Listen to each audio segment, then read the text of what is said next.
All right, so now that you understand the basics of layers, one of the more powerful and fun things you can do with layers is in the layers panel, and it is these options here known as blend modes.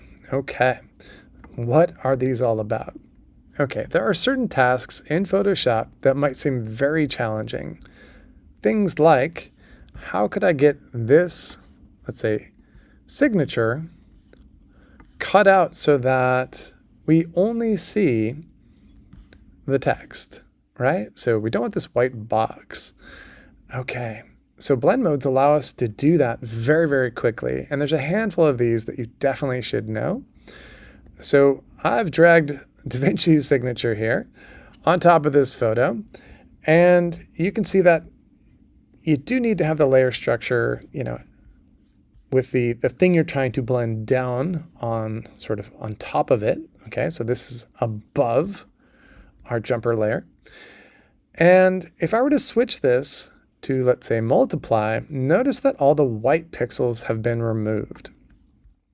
All right, and I didn't have to select or cut anything out. Basically, everything that was white or bright has been chopped out. Now, since we're on this topic, what if it was the opposite? What if I needed it to be white, right? So let's say I needed to make the text white instead of black. Okay, so there's a blend mode for that. So while multiply knocks out all the white pixels, if I were to invert the colors of this, so let's go ahead and take a look at that. If I wanted to switch the colors so it was a black background in white text, I can actually hit Command I to do that very quickly. But I'm trying to knock out the black text now. To get rid of black information, right? I'm not going to use multiply and make the white text transparent. I would use screen. So screen is the sort of the opposite of multiply. It's going to chop out all the dark pixel information and let the bright pixels show, right? So it's making black basically transparent here. This is how we can do lots of special effects.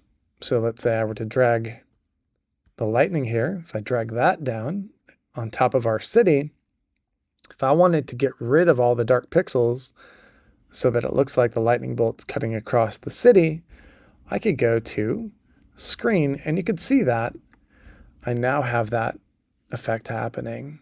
Okay, so you can imagine how powerful this can be, right? Where we can superimpose any photo on top of any other photo and sort of blend them together.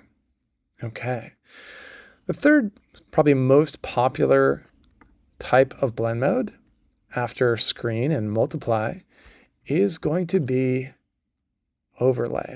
So if I were to take this sort of seascape or beachscape, okay, and put it on top of our model here, if I were to switch it from normal to overlay, you can see that I get the composite result. Now the beach shows up inside of, right, the model's silhouette. Now I could try things like screen and multiply. Maybe that's the result you're going for, but overlay and its neighbors here oftentimes will provide a more interesting result. Okay. Now, there are lots of other blend modes, and there's use cases for all of them. Let's say I wanted to get this logo onto this guy's t-shirt, right? So I could scale it way down, I could zoom on in, right? And we could place it maybe like so. And you can see that doesn't really look very realistic, but I might find a blend mode like overlay here that works, or maybe you want to be more faded like soft light, and I'm starting to see the shadows and the highlights show through. Now, a little secret to this, let's say it's good, but you really wish it was a little bit more opaque, a little bit more obvious. You could duplicate this layer and then turn the opacity down for any of the duplicates. So I could hit Command J to duplicate it. Now you might say like, well, now that's too much, right? Well, I can make the opacity of that layer a little less, and we could really dial this thing in. Okay. Other blend modes can be really fun and experimental. Now notice when I move this up here, because it's on white, we don't see it anymore. So if you ever do get to that point where you're like, hey, where did it go? It's probably because you've got some blend mode that when blended on white becomes transparent. But you can see that we could, let's say, take these paint splatters, right?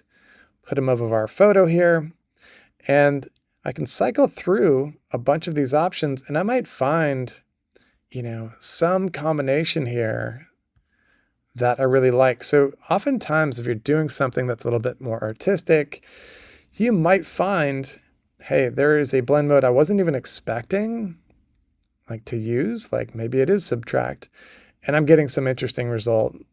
Okay, so half the fun of design is experimenting. Same thing here with the gradient.